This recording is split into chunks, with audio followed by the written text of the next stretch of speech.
News आवाज। नमस्कार, आपण पाहत आहात महाराष्ट्र 18 न्यूज। पाहुयात काही ठळक आणि महत्त्वाच्या घडामोडी। राष्ट्रवादी काँग्रेस अजित पवार गटाची महाराष्ट्र गौरव रथयात्रा आज पिंपरी चिंचवड शहरात दाखल झाली आहे। विधानसभेचे उपाध्यक्ष अण्णा बनसोडे, आमदार अतुल बेनके, माजी आमदार विलास लांडे यांच्या प्रमुख उपस्थितीत ही गौरव रथयात्रा पिंपरी चिंचवड शहरात दाखल झाली। यावेळी महाराष्ट्रातील 12 बलुतेदार आणि 18 अलुतेदार समाजाच्या प्रमुख उपस्थितीत गौरव रथयात्रेचा जंगी स्वागत करण्यात आलं। यावेळी पिंपरी चिंचवड शहरातून वाहणाऱ्या मुळा मुठा पवना आणि इंद्रायणी नदीच्या जलाने गौरव कलश रथाचे पूजन करण्यात आले। यावेळी 12 बलुतेदार आणि 18 अलुतेदार समाजाने त्यांच्या पारंपरिक संस्कृतीचं दर्शन घडवलं आहे। त्यासोबतच मल्लखांब आणि मर्दानी खेळाचं प्रात्यक्षिक दाखवून महाराष्ट्राच्या गौरवशाली संस्कृतीचे दर्शन घडवण्यात आलं आहे।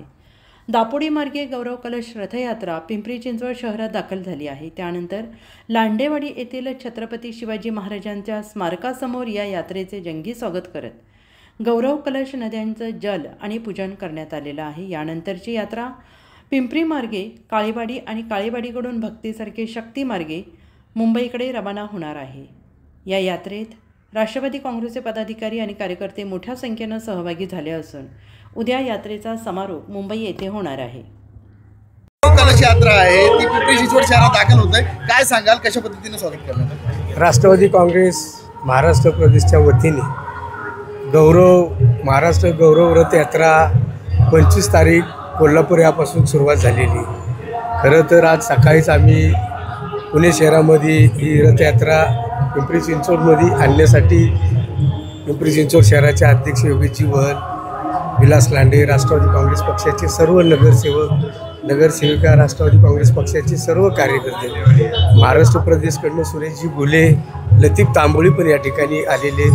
आज पिंपरी चिंचवड शहरामध्ये रथयात्रेचं आम्ही सर्वांनी बघितलेले की स्वागत अतिशय जोराने केलेले आहे। राष्ट्रवादी काँग्रेस पक्षाच्या वतीने राष्ट्रवादी काँग्रेस पक्षाचे राष्ट्रीय अध्यक्ष आदरणीय दादा, प्रांत अध्यक्ष आदरणीय सुनीलजी तटकरे, कार्याध्यक्ष प्रफुल्लजी पटेल यांच्या मार्गदर्शनाखाली ही रथयात्रा सुरू आहे। या यात्रेत म्हणजे 12 बलुतेदार दिसत आहेत, त्यांनी कशा पद्धतीने स्वागत केलेलं आहे? खरं तर ही रथयात्रा भोसरी मतदारसंघात दाखल झालेली आहे। माजी आमदार विलास लांडे यांच्या सर्व समर्थकांनी त्यांनी राष्ट्रवादी काँग्रेस पक्षाचे अध्यक्ष योगेशजी वहल यांनी आता आपण जे स्वागत पाहिलेले ते महाराष्ट्राच्या सांस्कृतिक कला क्षेत्रातील वैभव म्हणून त्यांनी सर्व जे कलाकार या ठिकाणी उपस्थित केलेले हे विविध क्षेत्रामध्ये काम करणारे आदिवासी क्षेत्रातील असतील, 12 बलुतेदार असतील, असे अनेक ढोल लेझिम पथकाच्या मार्फत अतिशय उत्साहाने या रथयात्रेचं स्वागत करण्यात आलेलं आहे। आणि कधी समारोप होणार आहे? महाराष्ट्र गौरवशाली या रथयात्रेचं स्वागत या ठिकाणी या विधानसभेचे उपाध्यक्ष सन्माननीय अण्णासाहेब बनसोडे यांच्या उपस्थितीमध्ये या रथयात्रेचं स्वागत केलं आहे। पक्षाध्यक्ष योगेश वहल, सर्व प्रमुख कार्यकर्ते यांनी, जिल्हाध्यक्ष सुरेश अण्णा गुले, त्याचप्रमाणे राज्याचे प्रांतिकचे तांबोळी साहेब या सर्वांनी या ठिकाणी चांगल्या प्रकारे या रथयात्रेचं स्वागत करत असताना एक चांगलं सहकार्य या ठिकाणी केलं आणि कार्यकर्ते मोठ्या प्रमाणात उपस्थित राहिले आणि 12 बलुतेदार या मार्फत या ठिकाणी ज्या महाराष्ट्र वैभवशाली परंपरा आहे ती जतन करण्याचं काम कैलासवासी यशवंतराव चव्हाणांनी केलं। त्याच माध्यमातून या राज्याचे मुख्यमंत्री अजितदादा या ठिकाणी करतात की खऱ्या अर्थानं देशाला, राज्याला याची गरज आहे की आपल्याला वैभवशाली परंपरा ठेवण्याचं काम अजितदादांनी केलेलं आहे। म्हणून त्यांना सुद्धा या ठिकाणी मानाचा मुद्रा।